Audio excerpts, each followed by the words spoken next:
Hello, hello, hello. This is your message from the universe for 10/22/2020.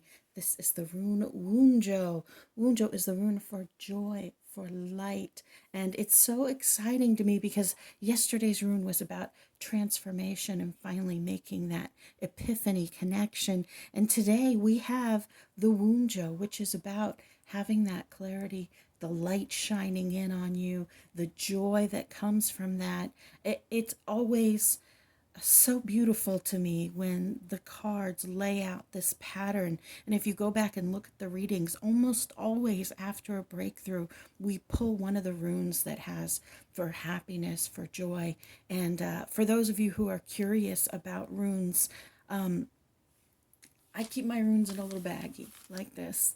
And I've had them since the 90s.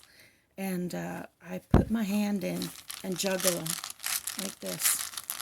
And one will jump right up into my hand as I juggle them and ask my question of the universe. So that's how I read the runes. That's how I pull the runes and know what's coming out for the day. Everybody's different, and I showed you the way that I shuffle as well for the cards. Everybody's different. Everybody does it a little bit differently. Follow your own intuition if you're learning to read cards or if you're doing this sort of a thing. Okay, back to the reading, y'all. Okay, so at the top row of this reading, we're really talking about that breakthrough. And yesterday we were speaking about how you were recognizing or you were having an epiphany about to get to somewhere you had to do something that was going to be difficult and that you didn't know if you were going to fail and you didn't know if you'd be able to do it and you didn't know if you would be smart enough or strong enough or if it would make you lonely because you would have to leave and do it on your own.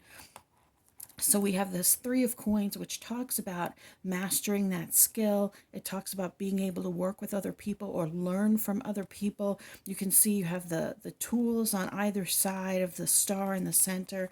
Then we have this 10 of coins, which if you watch any tarot readings at all, you know the 10 of coins is an amazing card. We have these diamonds all over it, the maze of all the work that you've put in to get to where you're going.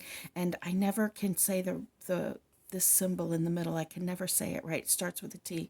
So I'm just not going to say it. Someone out there will know. Someone out there will know what it is. Please tell me. Please correct me or put the pronunciation down in the comments. I never say it right. So this one is really about achieving those goals, achieving that stability, being able to use it to help your family, to be independent. And this Queen of Coins supports all of that.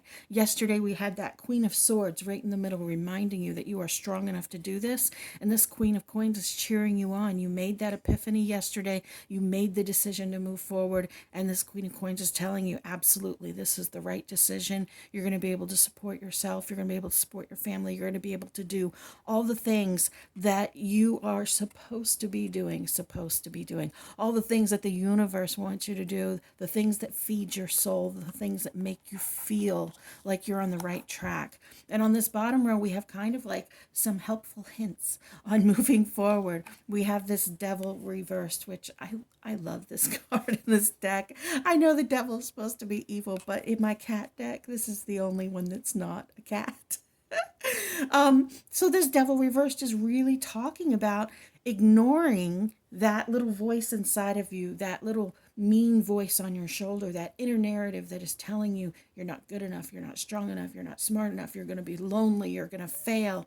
All of those things, guess what? Even if some of those things happen, they're happening for you. They're not happening because you're a loser. They're not happening to you because of some sort of evil thing going on. They're happening because you're supposed to learn from them. So this devil reversed is like taking those fears, taking that voice and turning it upside down to see, why are you telling me that I can't do this? Then digging into it. Every time one of those thoughts comes up, it's a clue to a space in you that still needs some healing. And we need to be like Scooby and the gang and follow that shit down the rabbit hole until we can pull the mask off of old Mr. McGregor who owns the corner store, like on Scooby Doo. Maybe some of you younger kids don't remember Scooby Doo, but every single episode ended with them pulling the mask off of the monster, and it was like Mr. So and so who owns this business and is trying to get away with scaring people away from it.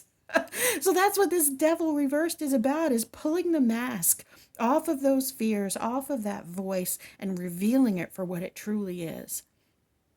A representation of your own feelings about yourself, a representation about your lack of self-love, or about what you have been through in your past that points to that.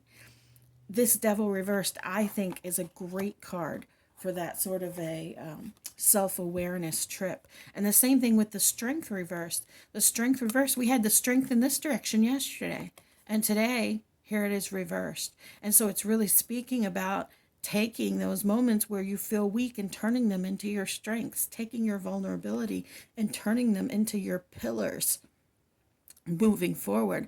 Because when you recognize a space in you that isn't as strong, whether it's a piece of knowledge that you don't know, whether it's an emotion that always gets you, whether it's a trigger that hits you, you turn it around.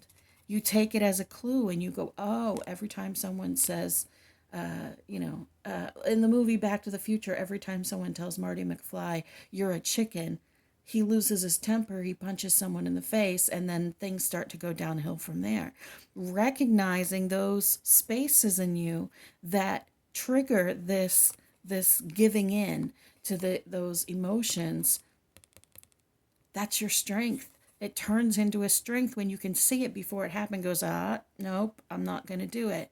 I'm not going to do it. And I'm not going to give away the movie. I know it came out in 1985, but a lot of you haven't seen it. But he has one of those moments where he goes, I'm not going to do it. And it changes everything for him. It changes everything. And that's what recognizing these moments does for you, is they change everything. And that's exactly what this Ace of Wands is reinforcing, is that you are creating what comes next by your choices, by your reactions, by the things that you focus on. You are creating what comes next. What you did yesterday got you to where you are now, good or bad. And that's a hard thing to kind of wrap our minds around sometimes, because sometimes we feel like we're the victim and other people put us here and other people treated us this way, and that's why I act like this. We are responsible for our own actions. We're not responsible or accountable for what those people did to us, but we are responsible and accountable for what we do now, what our reaction is to that, how we allow that action to transform us. Did it make you bitter? Or do you use it to make you better? And this Ace of Wands is speaking about that, and what you choose to do now with this moment, with that epiphany that you had yesterday, creates where you are going next, creates what is coming for you next. You're not going to see the results instantly. If you are focusing on this great big dream, it doesn't happen overnight. But those smaller things, those changes within yourself, you will start to see the changes very quickly in your life by shifting how you react to things, by shifting your own choices, by choosing to study something new, by choosing to study instead of watching TikTok, by choosing to study instead of all of the other things that you could be doing. You change your future. You learn something new. You change the direction you're going in. It's literally the choices that you make moment to moment. By insulting someone who insulted you, by saying something back to them, or choosing, no, you know what? They did that because they have issues inside. I'm not going to give in to that. You might make an ally just by not hitting them back in that way. Or you might avoid making an enemy by not hitting them back in that way. While part of you may think they deserve it and it's my job to give them their karma, no, it's not. Your only job is to choose what you are doing in a very thoughtful and self-aware way, with love and kindness for everyone around you, including yourself. You are creating tomorrow by what you are doing today. I love this reading. I love it. You are beloved. You matter. You are so loved.